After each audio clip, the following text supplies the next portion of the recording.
We won't keep you from the volunteer very long. Just but at a time like this, I think just a few words to verbally commemorate a very special man who put together a very special collection, I think. I'm Chris Beetles, and I hope that you've read my reminiscence, because I'm not going to repeat it. There are one or two things in there I'm going to just pull out just to emphasize. On a day like this, I feel a bit like the father of the bride. So I'm introducing the Alkin contingent on one side, and on the other side of the church, my usual clients. Now, the Alkin contingent have hugely outnumbered. All his friends and his colleagues have hugely outnumbered mine. This is an act of great shame, and I'll be sending an email out in the morning reprimanding people and saying weather and the tube is no excuse. So, the Alkin clan, thank you very much for turning out. Thank you very much indeed. For the clients of mine, this is standard stuff. They've seen this all before. They think it's all something to do with me. They look at the Thomas Rowlandsons down there and they say, well, he's always showing those spotty Rowlandsons like that. And yes, what is it about Rowlandson and lawyers? They're sort of drawn to it, aren't they? Anything that's sort of criminal and I think they just like naughty people, and anything really bizarre, he was drawn to it with the Rowlandsons. But it also indicated something about him. He was endlessly humorous about life, about what he did, and he did everything really superbly.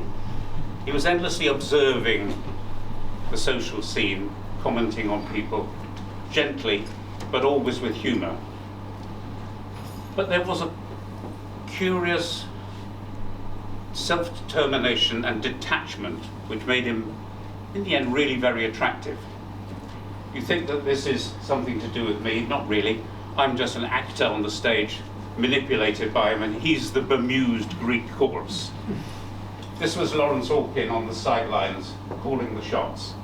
And I expect he did it in the business. I say I expect, I don't really know. He had a huge, active, and very successful long career in business, and I know practically nothing about it. I spent hundreds of hours with him. We were friends over 50 years, and I suppose I could call myself his art dealer, though this is his collection. When he was tired of his business successes, he would see quite a lot of me, and we would talk endlessly about the market and artists and artist technique and what the price of something was and what it meant at auction and what he should perhaps buy. Should he buy this? Should he buy that? And eventually he would turn to me and say, what do you think? And I would say, well, I think this Albert Goodwin here is just perfect. It has pre-Raphaelite tendencies, but it's absorbing a lot of the Turneresque influences and a touch of the Whistler. You say, well, I don't like that one, I'm going to have that one. He never took advice from me. And all this looks as though he has, apart from this wonderful diversion that he had in Scandinavia, where he bought a house and he got obsessed. And actually, I've only been bored once by Lawrence in my life. He was the most exciting, interesting person. But him with fat catalogues from Bukowski banging on about Scandinavian pictures was often too much for him.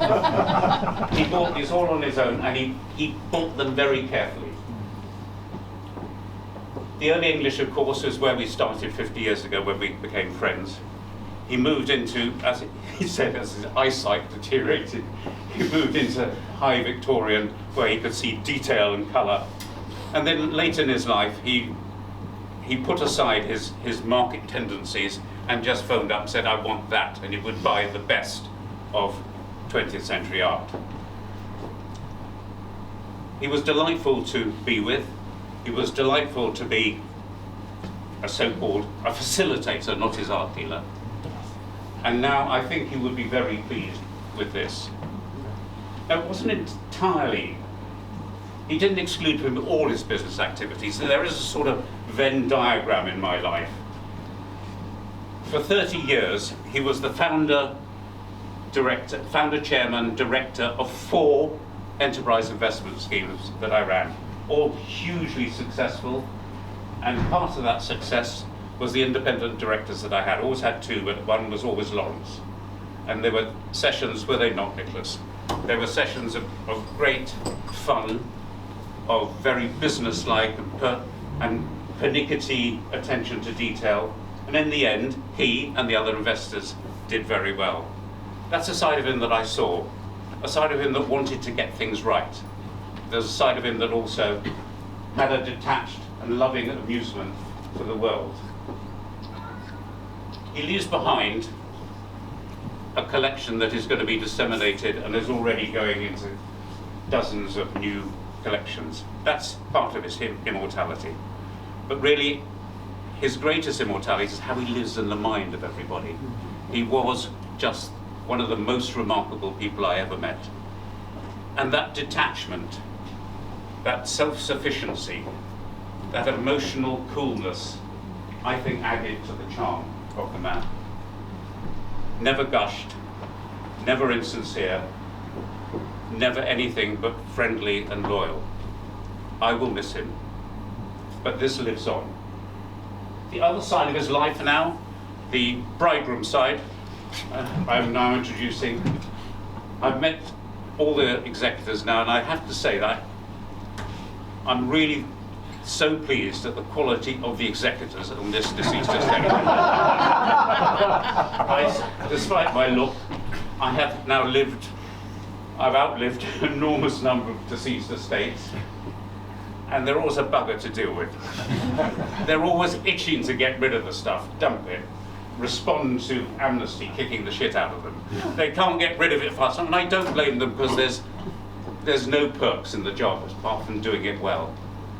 And I have to say, these executors do it well. There's a bit of Lawrence about them. They're warm and friendly, thorough, pernickety, and grateful. And so far, so good. Now, that side of Lawrence, the business side, which he, again, held for years, these long friendships, I would now like to introduce Jonathan Glantz. Please.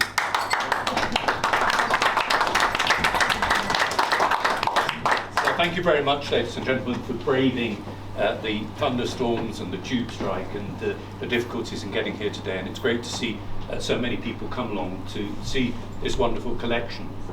Chris has talked a little bit about the art and how it's been acquired and how it's been put together as the collection that you see before you.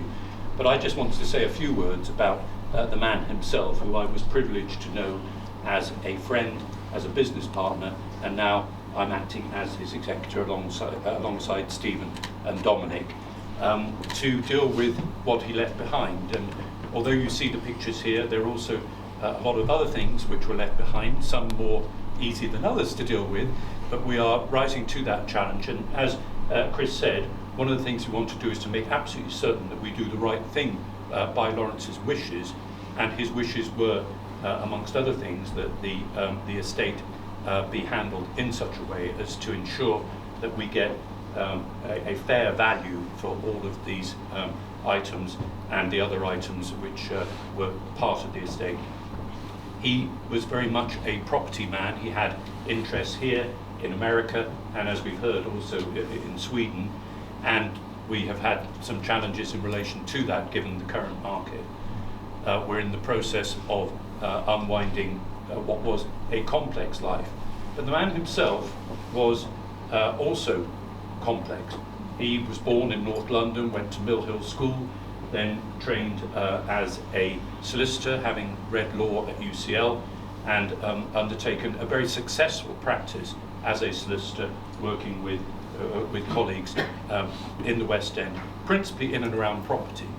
But like many solicitors, myself included, he felt that sometimes he was on the wrong side of the desk, and he would do better if he was able to do his own business. And he started business at a time when it was possible to buy property, convert it, sell it on, and that was a very successful foundation for his later business interests.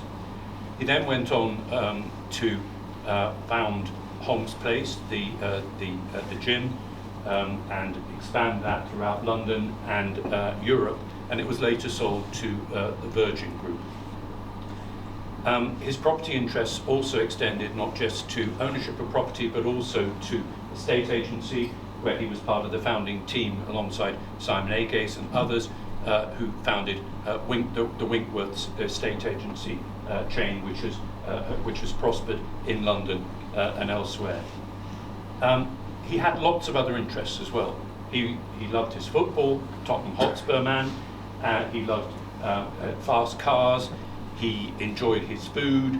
He collected all sorts of things, and he lived a very full life alongside his partner Berit, who was from Sweden. And you see here in the collection the aspects of the Scandinavian influence in relation to his collection. That was very much a part of his life, as were her 2 children and her 4 grandchildren, whom he took on board and nurtured in a way which he couldn't have done more for, even if they had been his own. So a man of many different aspects, a man of many different talents, and a man who really was successful in so many different fields that it's difficult to summarize exactly what he was all about. But he was also very much compartmentalized. As Chris said, he knew him through pictures. I knew him through property. We invested in restaurants or hotels together. But other people knew him through football or through cars or through the various interests which he had. And that complexity meant that although we all knew him, I don't think anybody knew all of him.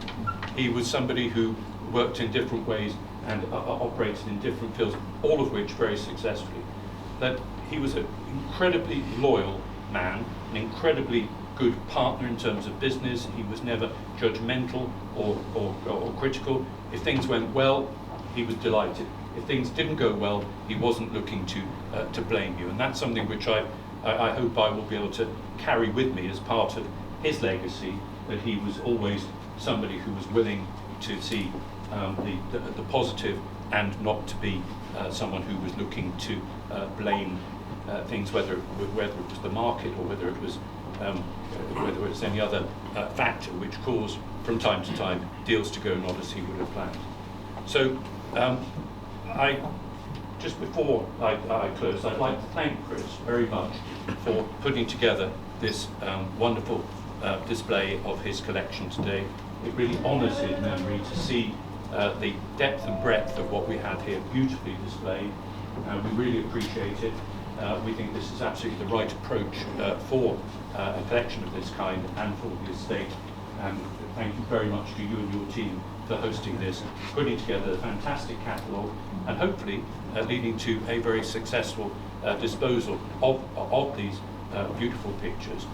And I've just mentioned, of course, that most of the estate, the vast majority, has been left to cancer charities, and any purchase that takes place from the estate will mean that those causes which were so dear to Lawrence's heart will benefit. And we're hoping that we will be able to identify something of long and lasting and appropriate memory to endow in his name as part of that, as the estate is realised over the next months and probably years. So it just leaves me to say, I know that many of you didn't know him personally, but for all those who did and all those who see him reflected here through the collection, perhaps you'd be good enough to raise your glasses and drink to the late Lawrence House.